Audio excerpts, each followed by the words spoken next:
সুপ্রিয় দর্শক, সবাইকে অনেক অনেক শুভেচ্ছা, ভালোবাসা এবং আমন্ত্রণ জানিয়ে শুরু করছি আপনাদের প্রতিদিনের প্রিয় আয়োজন নেক্সাস লেডিস ক্লাব। আয়োজনের পুরো সময় জুড়ে আপনাদের সাথে থাকছি আমি সুবর্ণা নাওয়াতির। আর নিশ্চয়ই আছেন আমাদের সাথে আমাদের সকল দর্শক বন্ধু এবং নেক্সাস লেডিস ক্লাবের ফেসবুক গ্রুপের সকল সদস্যরা। এখন সেই ফেসবুক যেই গ্রুপ আমাদের নেক্সাস লেডিস ক্লাবের, সেটার কদপর বাড়তে বাড়তে প্রায় ৫৬-৫৭ হাজার নারীর এক অবিচ্ছেদ্য পরিবার। সবাইকে আরও একবার আমন্ত্রণ আমাদের সাথে যুক্ত হবার জন্য। ভাবছেন কি বিষয়ে?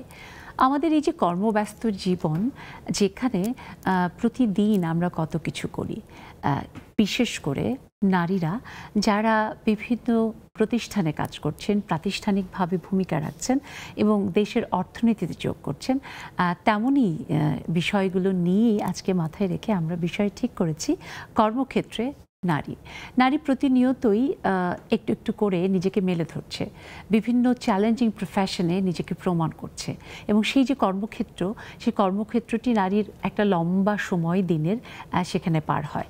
তাই সেই কর্মক্ষেত্রের পরিবেশ, কর্মক্ষেত্রে নারীর প্রতি সহযোগিতা, সম্মান ভীষণভাবে জরুরি। এই বিষয়গুলো নিয়ে আমরা শুনবো এবং যাদের কাছ থেকে শুনবো, আমাদের সম্মানিত দুজন অতিথি বন্ধু আজ আমাদের সাথে স্টুডিওতে আছেন। আমরা পেয়েছি Rifat Sultana, group head of HR, Rahima Afroz Bangladesh limited. অনেক শুভেচ্ছা আপা। আপনাকেও ধন্যবাদ, আপনাকেও আমাকে আজকে আমন্ত্রণ জানানোর জন্য। আপনাকেও ধন্যবাদ যে আপনি আমাদের আজ আপনার ব্যস্ত সময় থেকে সময় দিতে এসেছেন।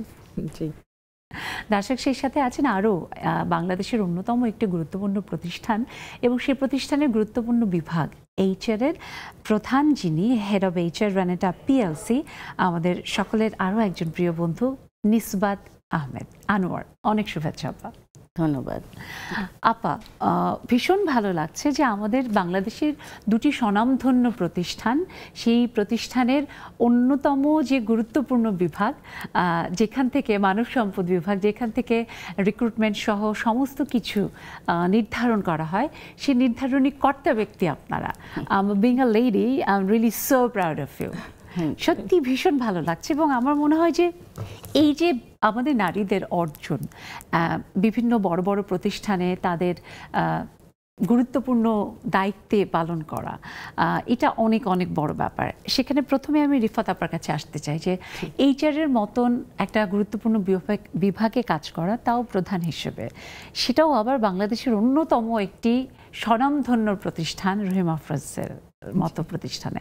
সেখানে অনেকগুলো চ্যালেঞ্জেস আছে, কিন্তু সেগুলো সম্পর্কে পরে শুনবো। শুনতে চাই আপনার ভালো লাগার কথা এই কর্মক্ষেত্রে কাজ করে। আচ্ছা, থ্যাংক ইউ।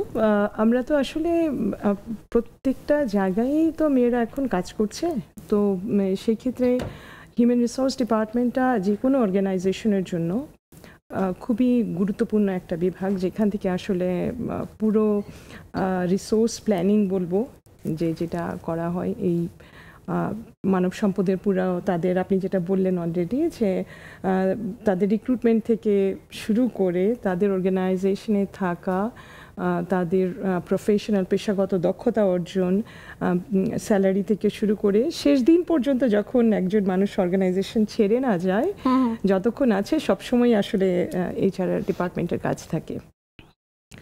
তো একজন নারী হিসাবে এখানে আমি বলবো যে সহজ আসলে কোনো ধরনের কাজই না, যে কোনো কাজই একজন ছেলের থেকে একজন মেয়ের কঠিন থেকে কঠিনতর না, আসলে তেমনটা আমি জানি না, হয়তো আমার এটা ইটস মাই 27 ইয়ার্স, সো অনেক লম্বা পথ চলে এসেছে দেখে কখনো শুরুটা অনেক সহজ ছিল না, আস্তে আস্তে হয়তো এখন অনেকটা ইউজড হয়ে গেছি।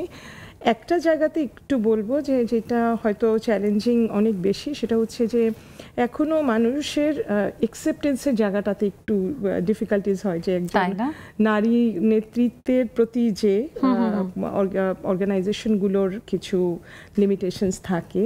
তো আমি লাকি যে আমি যে প্রতিষ্ঠানে আছি, এখানে আমি অত্যন্ত সম্মানের সাথে I am being ডেল্ট very respectfully, I should say.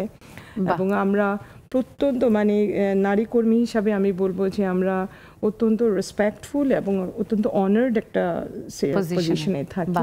এটা শুনেই ভালো লাগলো, শুনবো আমরা সেই সম্পর্কে। এবং জানি যে প্রতিনিয়তই এইচআর এর আসলে দায়িত্বে যিনি থাকেন তাকে নানা রকমের যেই হ্যাসেলগুলো সেগুলো ট্যাকল করতে হয় একটি প্রতিষ্ঠানে, সেটা আপনি কিভাবে করছেন সে ব্যাপারে শুনবো। তবে তার আগে আসতে চাই নিসবাত আনোয়ার আপার কাছে। আপা, আমরা জানি যে আসলে যে কোনো প্রতিষ্ঠানে যে কোনো দায়িত্ব পালনই সেটা অবশ্যই ভীষণ গুরুত্বপূর্ণ, কিন্তু একইভাবে সেই প্রতিষ্ঠানের কর্মপরিবেশ সেটা সুন্দর হওয়া বা বিশেষ করে নারীদের জন্য সম্মানজনক হওয়াটা একেবারেই মানে বাঞ্ছনীয় যদি বলা হয় বোধহয় ভুল হবে না। সেই জায়গা থেকে আপনার কাছে যদি জানতে চাই যে আপনি গ্রানেটার মতো একটা বড় প্রতিষ্ঠানে কাজ করছেন যেখানে একেবারে টপ টু বটম টোটাল যে ব্যাপারটা সেখানের একটা মানে কি বলবো একেবারে সবথেকে গুরুত্বপূর্ণ কাজটি আপনি করেন। হ্যাঁ, আমার খুব ফেভারিট একটা টপিকেই আপনি আমাকে প্রথম কোশ্চেনটা করলেন, thank you very much for that. একটা অর্গানাইজেশনের কালচারটা খুব খুব জরুরি, স্পেশালি নারী কর্মীদের জন্য। সো ওই জায়গা থেকে আমি রিফাত আপার মতোই it's been almost 25 years I am working. রেনাটায় আছি 11 বছর হতে যাচ্ছে। তো আমি যখন জয়েন করেছিলাম তখন নারীর যেই সংখ্যা ছিল এবং 11 বছর পরে there is a huge difference, অনেক বেড়েছে। হ্যাঁ, টপ পজিশনে কম হচ্ছে, বাট 11 বছরের তুলনায় এখন অনেক বেশি বাড়ছে। হ্যাঁ, সো ওইখানে কালচারটা একটা সেফ কালচার, একটা সেফ এনভায়রনমেন্টে এনশিওর করা খুব বেশি দরকার যে কোনো প্রতিষ্ঠানের। এবং আমাদের কিন্তু এখন ওই সুপ্রিম কোর্টের হাইকোর্ট ডিভিশনের একটা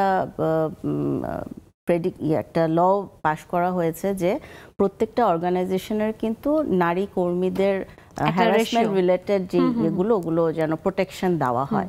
সো ওই দিক থেকে যেমন রেনাটা আগে এটা ছিল না। So we have implemented that sexual harassment policy, একটা কমিটি করা হয়েছে। সো এত বড় প্রতিষ্ঠান সহ আরো যে গুরুত্বপূর্ণ বিষয়গুলো, জি জি। সো যখন একটা নারী কর্মক্ষেত্রে আসে তখন তার প্রধান একটা, আমাদের সোসাইটির যে অবস্থা, প্রধান একটা কিন্তু কনসার্ন থাকে যে আমি সেফ কিনা, আমি রাস্তায় সেফ কিনা, আমি কর্মক্ষেত্রে সেফ কিনা।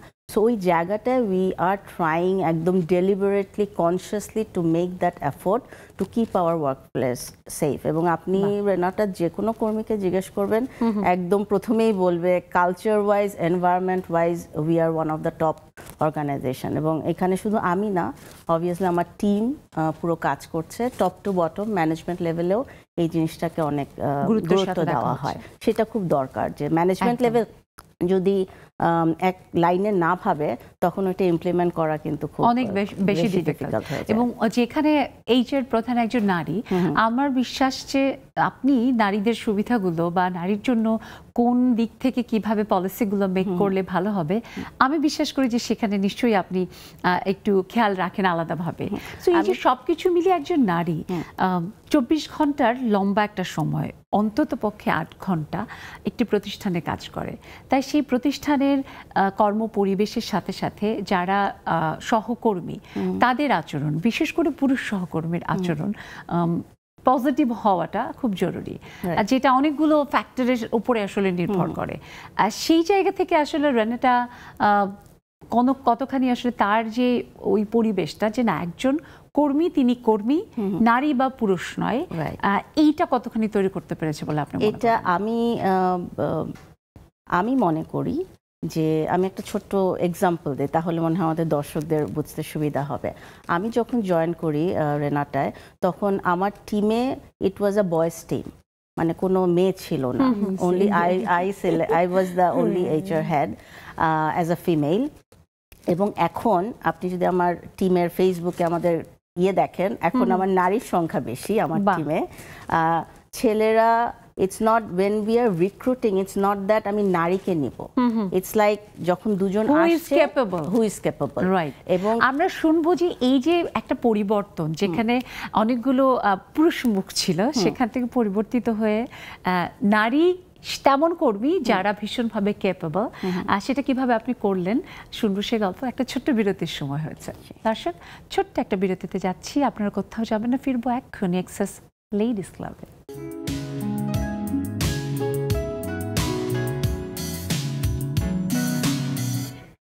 দর্শক, ফিরে এলাম বিরতির পর। আরও একবার সবাইকে শুভেচ্ছা, আমন্ত্রণ নেক্সাস লেডিস ক্লাবে।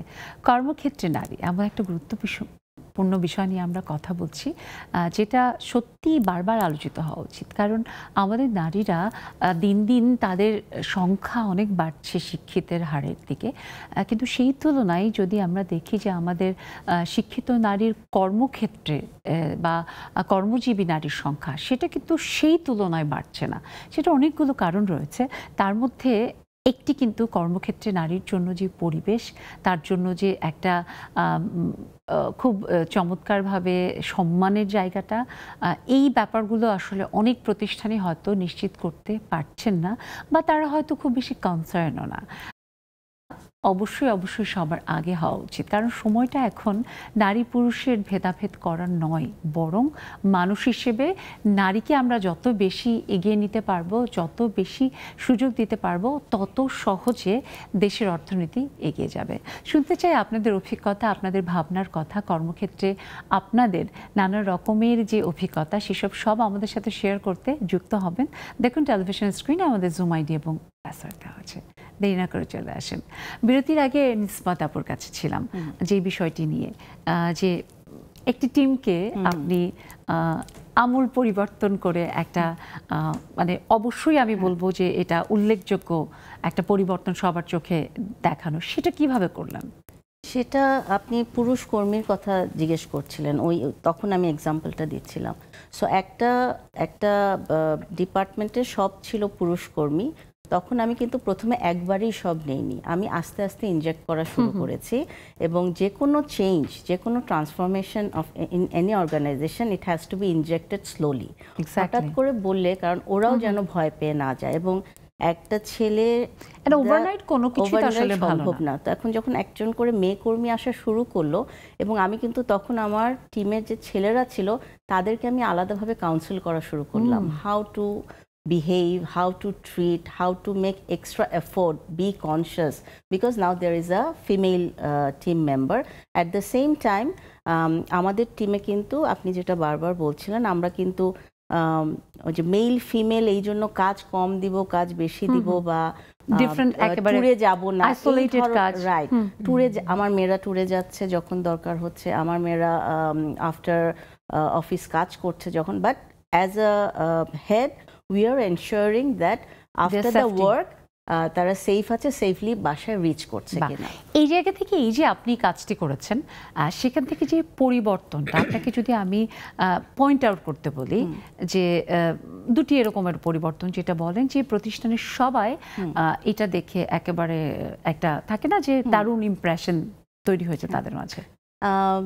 আমাদের এখন আরেকটা টিম আছে, data science and business development team. ওটা আমরা শুরু করেছি আই থিঙ্ক 4-5 বছর আগে, 4 বছর আগে most probably. That team is fully led by women, young women. হ্যাঁ, সিনিয়র না, কিন্তু একদম ফ্রেশ গ্র্যাজুয়েটসরা শুরু করেছিল, এবং পুরা team is fully women. So that's the change. আমি যদি একটা এক্সাম্পল দেই, এবং আমাদের প্ল্যান্টে প্রচুর মেয়েরা কাজ করছে, যারা এখন আমাদের ধরেন R&D কে হেড করছে, আমাদের কিউ এর সেকেন্ড লেয়ারে আছে। সো এরকম আস্তে আস্তে এই চেঞ্জগুলো কিন্তু এসছে থ্রু দ্যাট। এটা বলতেই হয় যে এটা শুধু আসলে গৌরবের নয়, বরং অনেক আশার, যে আমাদের নারীরা তার একটা দারুণ মানে আলো ছড়ানোর জায়গা যদি সে পায়, সে তাহলে কতখানি আসলে যোগ করতে পারে। শুনবো আবার আসতে চাই রিফাত আপার কাছে। রিফাত আপা, আমরা জানি যে আসলে নারীর জন্য আমরা বাংলাদেশে এখনো মানে শুধু একটা দুটো প্রতিষ্ঠান বলতে তো হবে না, ওভারঅল ব্যাপারটাকে নিয়ে আসলে দেখতে হবে। সো সেই জায়গায় আমরা যেমন মিডিয়াতে যারা কাজ করছি, এছাড়াও আরও বিভিন্ন রকমের প্রতিষ্ঠান, কর্পোরেট হাউসগুলো, অনেক প্রতিষ্ঠান আছে যারা ইন্টারন্যাশনাল যেই আসলে প্ল্যাটফর্ম, সেখানে কাজ করছে, বা মাল্টিন্যাশনাল অনেক কোম্পানিজ আছে যারা স্টিল অনেকগুলো জায়গায় ডিসক্রিমিনেশন করছে নারীর সাথে। যেমন রিক্রুটমেন্টের সময় আমরা যদি মানে আমি ভুল না করলে, আপনাদের প্রতিষ্ঠানের গল্পটা আমি জানি না, শুনবো, কিন্তু এরকম অনেক হয় যে রিক্রুটমেন্টের সময় একটা মেয়ের বয়স দেখে তাকে জিজ্ঞেস করা হয় যে তার বিয়ের ব্যাপারে পরিকল্পনা কি, যদি সে ম্যারিড থাকে তাহলে সন্তানের ব্যাপারে পরিকল্পনা কি। এবং অনেক মেয়েরই আছে যে এই কারণে অনেক মানে এফিশিয়েন্ট হওয়ার পরেও ভালো একটি কাজ সে পায় না? আচ্ছা, ফর্চুনেটলি আমার অর্গানাইজেশনে এইটা, আমি এখন যেখানে কাজ করছি এই ধরনের কোনো প্র্যাকটিস নাই, বিকজ আমরা যেটা যেরকম নিষ্পাত বলেছিল, আমরা অত্যন্ত কনসিয়াসলি একটা ইকুয়াল এবং একটা রেসপেক্টফুল এনভায়রনমেন্টকে চর্চা করার চেষ্টা করি অ্যাজ অ্যান অর্গানাইজেশন। বাট আমি আপনার যে কথাটা আপনি বলেছেন, আমি এই কথাটা ফুলি এগ্রি করি। হ্যাঁ, আমরা তো আসলে অনেক দিন ধরে কাজ করেছি বিভিন্ন ফেজে, হ্যাঁ বিভিন্ন সময় কিন্তু দেখেছি যে জিনিসটা, যিনি হায়ারিং ম্যানেজার থাকেন ওনার একটা কনসিয়াস কিংবা আনকনসিয়াস বায়াস তৈরি হয় যে যাকে হায়ার করছেন, বা অনেক সময় হয়তো বলেই ফেলেন আপা এনাকে নিব, তারপর তো এই যে কদিন পরে ম্যাটারনিটি লিভ দিতে হবে। হ্যাঁ, তো এটা আমি যেহেতু নিজে একজন নারী হিসাবে আমার রোলের জায়গাটা তো আছেই, যেখানে আমরা সবসময় বলছি যে আমরা স্কিল দেখব, আমরা কম্পিটেন্সি দেখব। হ্যাঁ, সো যখনই আমরা এই জায়গাটা থেকে আছি সেখানে কিন্তু এটা আমার নিজের ইথিক্সের জায়গা, যে আমি এখানে কোনো কম্প্রোমাইজ করছি কিনা, just because she is a women she cannot take up this job. তো ওইটা আমি নিজে ব্যক্তিগতভাবে কনসিয়াস থাকি। এবং আমি সবসময় যে জায়গাটাতে বলি সেটা হচ্ছে যে দেখেন, আমার সাথে যতবার এই ধরনের ডায়লগ হয়েছে, I remain very strong in putting up my points very clearly, যে একজন মেয়ে যদি ডিক্লাইন করে যে সে মা হবে না, সে কখনোই মা হতে চায় না। মানব জাতি তো ডাইনোসরের মতো এক্সটিংক্ট হয়ে যাবে, আর তো থাকবে না। বিকজ সবাই তো চাইবে না আমি আমার মতো করে থাকি, আমি আমার মতো করে বাঁচি, I will look into my career, my own growth and সব কিছু। এবং আমাদের সোসাইটি কিন্তু নারী বান্ধব হওয়ার আগে আমরা মেয়েরা অনেক বেশি কাজে নেমে গেছি। সো যার জন্য ধরবেন একটা ছোট বাচ্চাকে যে একজন একটা ডে কেয়ারে রাখবে, সব অফিসে কিন্তু সেই সব ফ্যাসিলিটিস একদমই নাই।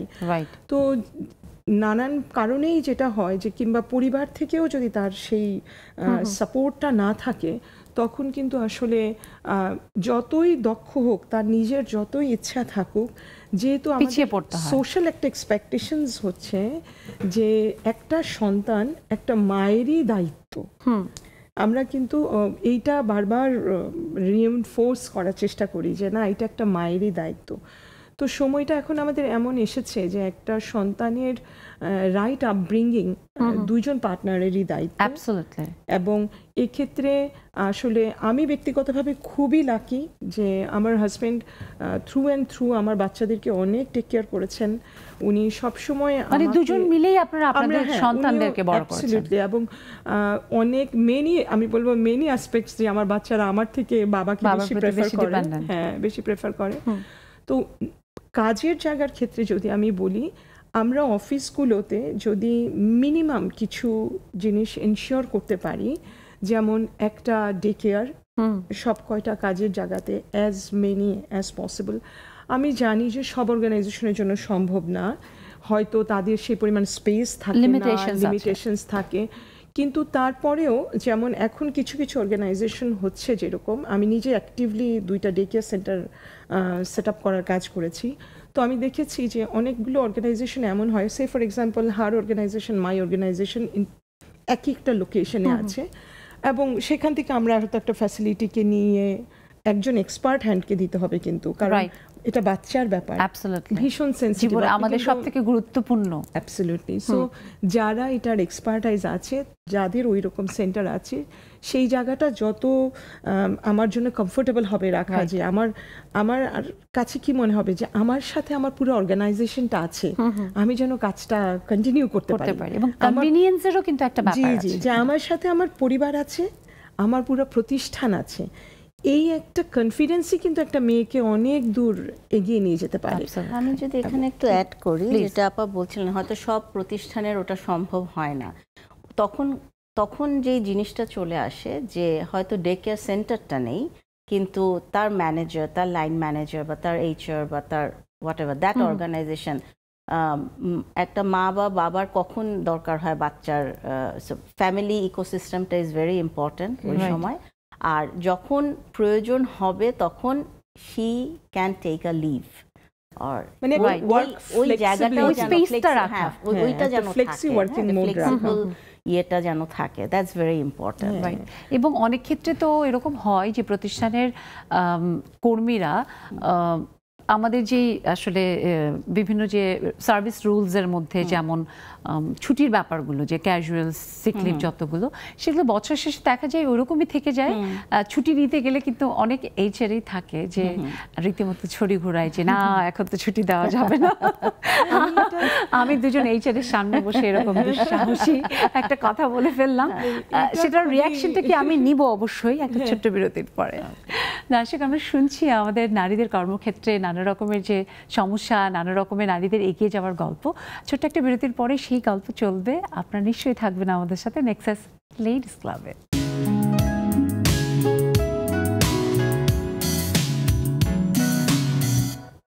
দর্শক, ফিরে এলাম বিরতির পর। সবাইকে আরও একবার শুভেচ্ছা, আমন্ত্রণ নেক্সাস লেডিস ক্লাবে। কর্মক্ষেত্রে নারী এমন একটা গুরুত্বপূর্ণ বিষয় নিয়ে আজ আমরা কথা বলছি, শুনছি আমাদের সম্মানিত অতিথিদের কাছ থেকে।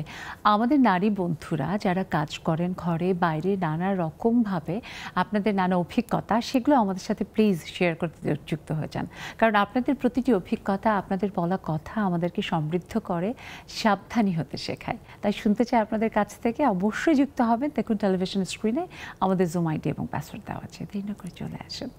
নিসবত আপা, তখন যে গুরুত্বপূর্ণ প্রশ্নটি করে রেখেছিলাম যে ছড়ি ঘোরানোর কিন্তু একটা ব্যাপার আছে এবং ছুটি থাকে, বাট সেই ছুটি কাগজে কলমে থাকলেও সেটা নেওয়ার সময় নানা রকমের ব্যাপার স্যাপার হয়। এটা দুটো জিনিস কাজ করে, যে আমি কখন ছুটিটা নিচ্ছি এবং আমার কাজের যে দায়িত্ব আছে ওটা রেসপন্সিবল ওয়েতে আমি ঠিক করে শেষ করে যাচ্ছি কিনা। Sick leave is again it comes to the culture of that organisation, right? So কালচারটা যদি এমন হয় যে ওই আস্থার জায়গা তার লাইন ম্যানেজার এবং তার টিমের ভিতরে গড়ে ওঠে, যে কেউ আসলে খামাখা ছুটি নিচ্ছে না, অবশ্যই প্রয়োজনেই ছুটি নিচ্ছে। Casual leave is basically for any emergency নিচ্ছে, সিক লিভ সে নিজে অসুস্থ হলে নিচ্ছে, এবং ইয়ারলি একটা লিভ থাকছে যেটা সাধারণত অনেক বড় ছুটির জন্য, এবং ওই ছুটিগুলোর সময় সাধারণত প্ল্যান করেই নেওয়া হয়।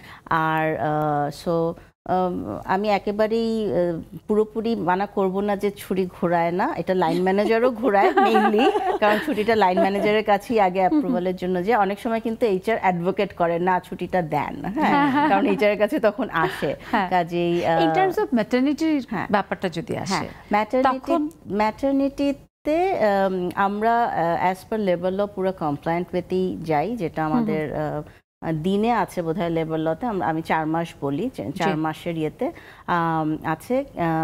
আমরা খুব রিসেন্টলি এটা 6 মাস করেছি উইথ পে ম্যাটারনিটি লিভ, এবং আমাদের একটা মিসক্যারেজ লিভও আছে, কারণ অনেক সময় আমাদের মেয়েদের যেটা হয় যে মিসক্যারেজ হয়ে যায়, অ্যাবর্শন হয়ে যাচ্ছে যখন, মানে এটা বিশাল হেলথ কনসার্ন। হ্যাঁ, এবং এটা আগে ছিল না আমাদের, এবং তারপরে কয়েকটা কেস এরকম হলো, একটা আমার নারী কর্মীর, আমার টিমের না কিন্তু হয়তো আমার প্ল্যান্টের, যে বারবার তার মিসক্যারেজ হচ্ছিল, এবং এটা কিন্তু মানসিক শারীরিকভাবে অসম্ভব একটা, মানে টোটাল তার তো সিস্টেম, হরমোনাল সিস্টেমটা চেঞ্জ হয়ে যায়, এবং যেটা তার মনের ভিতরে অবসাদ তৈরি করে, আত্মবিশ্বাস কমিয়ে দেয়, এটা তো মারাত্মক। তখন হয়তো প্রিভিলেজ লিভ বা সিক লিভ থেকে যেত। তারপরে I talk with my managing director, এবং তারপরে বোর্ডের অ্যাপ্রুভাল নিয়ে আমাদের এখন এই জিনিসগুলো আসলে কালচারটা তৈরি করতে, এইটা আমার মনে হয় আপা, আমি সরি আপনার কথার মধ্যে কথা বলছি, মানে খুব মানে নিজেকে রোধ করতে পারলাম না,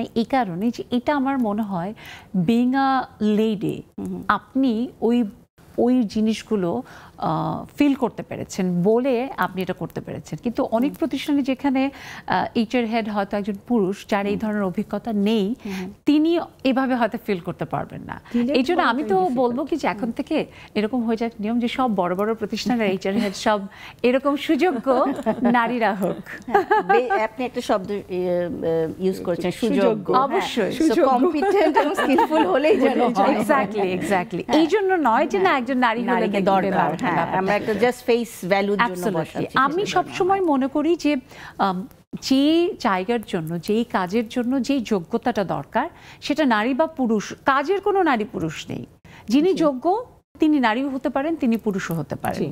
এবং অনেক সময় দেখা যায় যে ভীষণভাবে সুযোগ্য হওয়ার পরেও শুধুমাত্র নারী বলেই কাজের সুযোগ পায় না, অথবা শুধুমাত্র মা বলেই তার একটা সন্তান আছে, সো সেটা একটা তার কাজের পথে হয়তো নানা রকমের দায়িত্ব পালনের ক্ষেত্রে বার্ডেন হতে পারে, এই কারণেও সে কাজের সুযোগ পায় না। আমি জানি আপা এগুলো নিয়ে অনেক গবেষণা হচ্ছে পুরো পৃথিবীব্যাপী, শুধু যে এটা বাংলাদেশের চিত্র তা নয়, বরং সারা পৃথিবীতে কম বেশি এই সমস্যাগুলো দিনকে দিন বারবার আসলে এটা পয়েন্ট আউট হচ্ছে, সমাধানও হচ্ছে। কিন্তু তারপরেও আমি জানি যে আপনিও ভীষণভাবে আগ্রহী, পড়ালেখা করেন, যেহেতু একজন গুরুত্বপূর্ণ একটি দায়িত্বে থাকা মানুষ আপনি। আপনার কাছ থেকে আমি এই ব্যাপারে একটু শুনতে চাই, আপনার একটা গবেষণার বোধহয় আপনি করেছিলেন। আমি একটা নিজের ইন্টারেস্টের জায়গা থেকেই কাজটা করেছিলাম, যে একটা ইমপ্রেশন আছে across the industry in our market specially, হ্যাঁ, যে মেয়েদেরকে হায়ার করলে বেশি ছুটি ছাটা দিতে হয়। তো তখন আমি আমার নিজের ইন্টারেস্টের জায়গা থেকে আমি 75 জন মেয়ের একটা ইন্টারভিউ করে করে I try to find out যে আসলে ছুটির ব্যাপারটা কি হয়। তো দেখা যাচ্ছে যে আপনি যে আমাদের যে কোনো একটা প্রতিষ্ঠানে ক্যাজুয়াল লিভ যেটা এমার্জেন্সি সিচুয়েশনে থাকে, সিক লিভ তো সিক হলেই হচ্ছে, আর অ্যানুয়াল লিভ যেটা, তো অ্যানুয়াল লিভ সাধারণত 20 দিন, কোনো কোনো প্রতিষ্ঠান ভেদে হয়তো ম্যাক্সিমাম 25 দিন থাকে। সো এটা হচ্ছে আর কি লিভের একটা অ্যারেঞ্জমেন্ট। এখন একজন মা যখন ছুটি নেন, উনি কখনোই ওনার কোনো প্রয়োজনে ছুটি নেন না। হ্যাঁ, একজন মা তার বন্ধুর সাথে বেড়াতে যাবেন সেজন্য ছুটি নেন না, উনি সমস্ত ছুটি, বাচ্চার বার্ষিক পরীক্ষা, তো আজকে প্যারেন্টস ডে, তো পরশুদিন স্পোর্টস আছে, তার থেকে খারাপ হচ্ছে যে ক্যাজুয়াল লিভ হয়তো নিতে হচ্ছে, বাচ্চা হঠাৎ করে অসুস্থ। তো আমাদের স্ট্রাকচারটা যেটা সেখানে হচ্ছে যখন both the parents are working, তো বাচ্চা অসুস্থ হলে মার রোলটা আসলে এগিয়ে আসে, বাচ্চারও একটা কমফোর্টের জায়গা, মা নিজে গিয়ে কাজে গিয়ে হয়তো কনসেন্ট্রেট করাটাও মার জন্য সত্যিকার অর্থেই কঠিন হয়ে যায়। তো আমি যখন এই 75 জনের ডেটাটা নিলাম, খুব একটা ইন্টারেস্টিং ফাইন্ডিংস হলো যে আমি 75 মোর 150 মানুষের উপর দেখলাম যে একজন ছেলে অন এন এভারেজ একজন মেয়ের থেকে বেশি ছুটি নেয়। আচ্ছা, হ্যাঁ, কিন্তু একটা মার অনেক বেশি ছুটি রয়ে যায় একজন মেয়ের। হ্যাঁ, তো ইভেন আনম্যারিড মেয়েদের ক্ষেত্রে ওদের অনেক ছুটি রয়ে যায়, ছেলেটার হয়তো ছুটিটা অনেক বেশি হয়।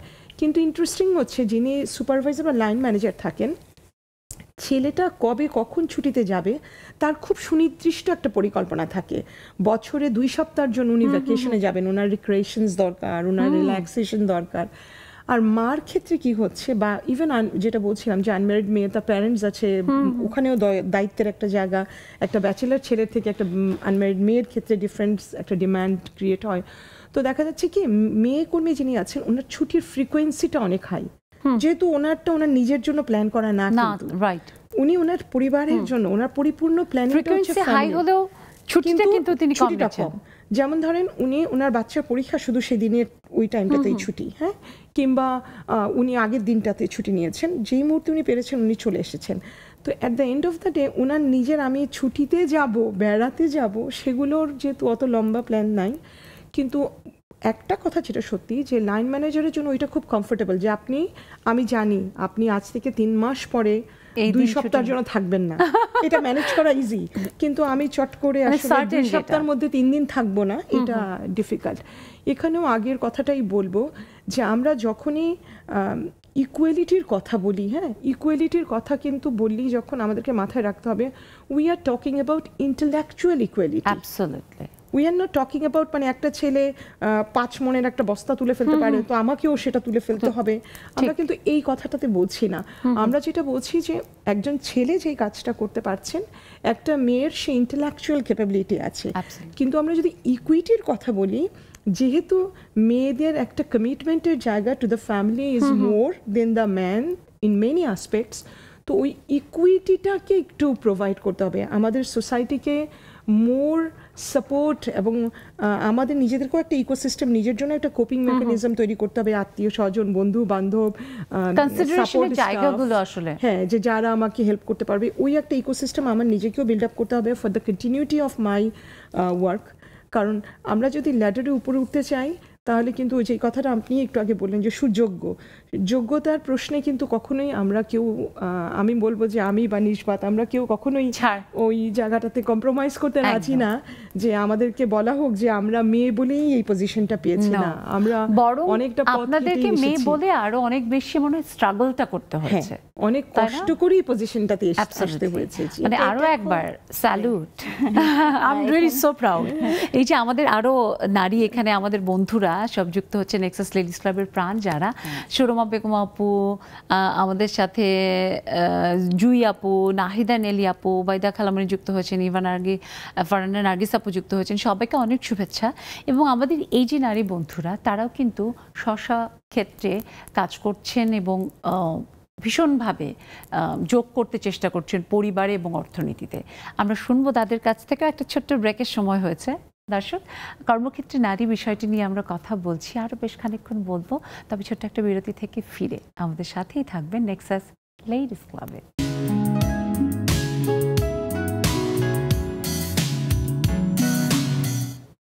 দর্শক, ফিরে এলাম বিরতির পর। সবাইকে আরও একবার শুভেচ্ছা, আমন্ত্রণ। আমাদের একেবারে শেষের পার্টে আমরা চলে এসেছি, খুব বেশি সময় নেই, তবু যেসব বন্ধুরা চান আমাদের সাথে যুক্ত হতে, দেখুন টেলিভিশন স্ক্রিনে আমাদের জুম আইডি এবং পাসওয়ার্ড দেওয়া আছে। আর আজকে খুব বেশি বন্ধুদের কাছ থেকে হয়তো শুনতে পারবো না। আমি যেমন ওবায়দা খালামনি একজন সরকারি কর্মকর্তা হিসেবে এলপিআরে গেছেন, আমি তার কাছ থেকে একটু শুনবো যে কর্মক্ষেত্রে নারীর পরিবেশ সবকিছু মিলিয়ে। খালামনি, তুমি একটা দীর্ঘ জীবন পার করেছো কাজের, তোমার অভিজ্ঞতার কথা শুনবো একটু ছোট করে। আসসালামু আলাইকুম খালামনি, আমি মাঝে মাঝে সেই অনুষ্ঠানে ফাঁকা পড়ে যাই, অতিথি আপুদের শুভেচ্ছা। তো আমি যে প্রতিষ্ঠানে কাজ করেছি ওই প্রতিষ্ঠানে খালামনি যে মহিলারাই বেশি, মহিলা ডিরেক্টর, মহিলা অনেক সময় ডিজি থাকেন, চেয়ারম্যান থাকেন, মহিলারাই বেশি। আমরা সম্মানের সাথে কাজ করি, কিন্তু কিছু মানুষ থাকে যারা মহিলাদের ইনসাল্ট করতে ছাড়ে না, যেমন কাজে হয়তো হেল্প করলো না। আবার নারীরাও আছে যে নারীদেরকে অসম্মান করে, এরকমও আছে যা ভালো দেখতে পারে না। যেমন আমি সবসময় ভালো কাজ করতাম, আমার পিছিয়ে কিন্তু দুই একজন ছিল, সেগুলা মানে দুই একজন ছিল যারা আমার কুলু বের করবে বা কাজে হেল্প করবে না, সাহায্য করবে না, কাজে কোনো সহযোগিতা কম ছিল। এইগুলা পার করে এসেছি, কিন্তু এমনিতে আমরা সম্মানের সাথে চাকরি করছি, কারণ হলো মহিলারাই বেশি, সবগুলা ইনস্টিটিউটের মহিলারাই বেশি। ভালো লাগলো এটা শুনে খালামনি, অনেক ধন্যবাদ। আমাদের সাথে হাসিনা আপু যুক্ত হয়েছে, সবাইকে আবারও শুভেচ্ছা। আমি একটু আবার স্টুডিওতে ফিরি। এই যে এটা কিন্তু টার্মের মতো যে অনেক ক্ষেত্রে নারীরাই তার কর্ম পরিবেশে আরেকজন নারী সহকর্মীর প্রতি, তাই না? সো আপা, আমি জানি যে আপনার অনেক দিনের অভিজ্ঞতা নিজে কাজ করার এবং প্রতিষ্ঠানে আপনার সহকর্মীদেরকে পরিচালিত করার। সো সেই জায়গা থেকে একটু জানতে চাই আপনার কাছ থেকে যে আসলে এই যে আমাদের নারীদের এগিয়ে যাওয়ার পথে দু তিনটে ফ্যাক্টর, নারীদের অনেক সময় সহকর্মীদের অসহযোগিতা এবং আরেকটি ব্যাপার সেটা হচ্ছে যে রিটার্ন করা যখন সে লিভে যাচ্ছে নানা কারণে, তার পারিবারিক কারণে, আবার প্রতিষ্ঠানও কিন্তু অনেক সময় সুযোগটি দিচ্ছে না। ছোট করে একটু শুনতে চাই। জি, প্রথম যেটা যে আসলে একজন সহকর্মী, সে নারী সহকর্মী হয়তো, যেটা উনি বললেন, এটা হতেই পারে। কারণ এটা কখন হয়, যখন আপনার একটা অসম প্রতিযোগিতা তৈরি হয়, যখন আপনি অ্যাকচুয়ালি স্কিল এবং কম্পিটেন্সিতে যাবেন না, যখন আপনি ছেলে মেয়ে বয়স এইসব জিনিস নিয়ে বেশি যেসব অর্গানাইজেশন এক্সারসাইজ করবে, যখন কালচারটা performance and quality and competency driven হবে না, তখন কিন্তু এইসব আনডিও জিনিসগুলো চলে আসবে। একজন আরেকজনকে দাবিয়ে রাখা, একজন আরেকজনের ব্যাপারে কমিউনিকেশনটা ডিফারেন্টলি করা বা নেগেটিভিটিটা ছড়ানো। বাট যেই অর্গানাইজেশন ভ্যালু ড্রিভেন হবে, পারফরমেন্স ড্রিভেন কালচারটা যারা এক্সারসাইজ করবে, রাইট কম্পিটেন্সিকে যারা আপনার পেট্রোন করবে, সেই সব অর্গানাইজেশনে কিন্তু এগুলোর কোনো সুযোগ নাই। এখানে আমি আর ব্যক্তি পার্সোনালিটি এগুলোর কথা নাই আনলাম, এটা সব জায়গাতেই আছে। আপনি সুন্দর বলেছেন পয়েন্ট। হ্যাঁ, আমি রিটার্নের ক্ষেত্রে বলি, এটা আমার একটা রিসেন্টলি আমি একটু কাজও করছি এটা নিয়ে, যে যেটা নিষ্পাত বলছিল যে আমাদেরকে তো আসলে এই যে ও জয়েন করার পরে ওয়ার্কফোর্সে নতুন করে মেয়েদেরকে জয়েন করাচ্ছে না, এদের পিছনে কিন্তু অর্গানাইজেশনের একটা ইনভেস্টমেন্ট আছে, তাদেরকে তৈরি করা, তাই না? সো এই তৈরি করতে গিয়ে একটা মেয়ে ম্যাটারনিটি লিভে গেল আর ফেরত আসলো না, বা তার পরিবেশ, তার পরিবার সেই সাপোর্টটা তাকে দিতে পারলো না, সেক্ষেত্রে হয়তো তাকে একটা ব্রেক নিতে হয়। আমার কাছে মনে হয় যে আমাদের মেয়েদের একটাই বড় চ্যালেঞ্জ, সেটা হচ্ছে মেয়ে শিশু থেকে একদম সে জীবনের শেষ দিন পর্যন্ত সে কখনো তার নিজের গার্জিয়ান হতে পারে না। একদম দারুণ কথা কখনোই নিজের চয়েস করতে পারে না আমি কি করব। আমি যদি চয়েস করি আমি হাউস ওয়াইফ হব, there is no objection being there, আমি আমার বাচ্চা পালবো, দিস ইজ ফেয়ার এবং অনেক ভালো, এবং এটাও অনেক এনার্জি ড্রিগিং একটা মানে কাজ, কিন্তু সাংঘাতিক রকম না। এখন একটা টাইম পর্যন্ত যখন আমি গ্যাপ নিলাম, আমাদের সোসাইটি এবং আমাদের কর্পোরেট হাউসগুলো, অন্যান্য অর্গানাইজেশনগুলোকে কিন্তু এই কথাটাকে মাথায় রাখতে হবে যে সে একটা গ্রেটার পারপাসের জন্য এই ব্রেকটা নিয়েছে, তার স্কিলগুলো সে কিন্তু অবসলিট হয়ে যায়নি।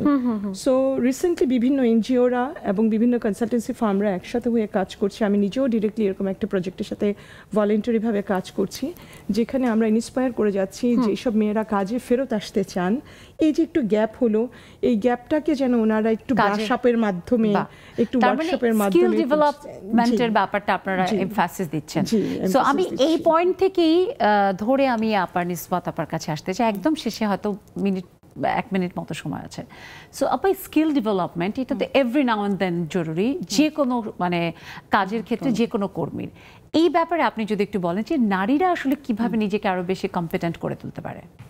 নারীদের আমি একটা খুব, যেহেতু টাইম শর্ট, আমি বলবো যে কোনো অর্গানাইজেশনে যদি একটু মেন্টরিং এবং কোচিং এর ব্যবস্থা থাকে, তাহলে কিন্তু যারা নতুন ঢুকছে তাদেরকে কিন্তু তারা কিভাবে তাদের ক্যারিয়ারটা গ্রো করবে, ওই জায়গাটা একটা প্রপার মেন্টরশিপের মাধ্যমে যদি যায়, it becomes very easy for that girl to move forward. এটা ছেলে মেয়ে বোথ এন্ডেই দরকার।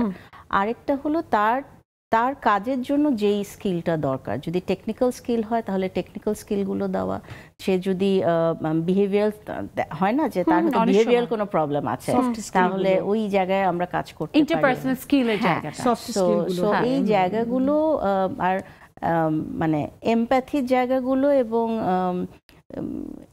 মানে আইকিউ থেকে এখন ইকিউটা বেশি দরকার।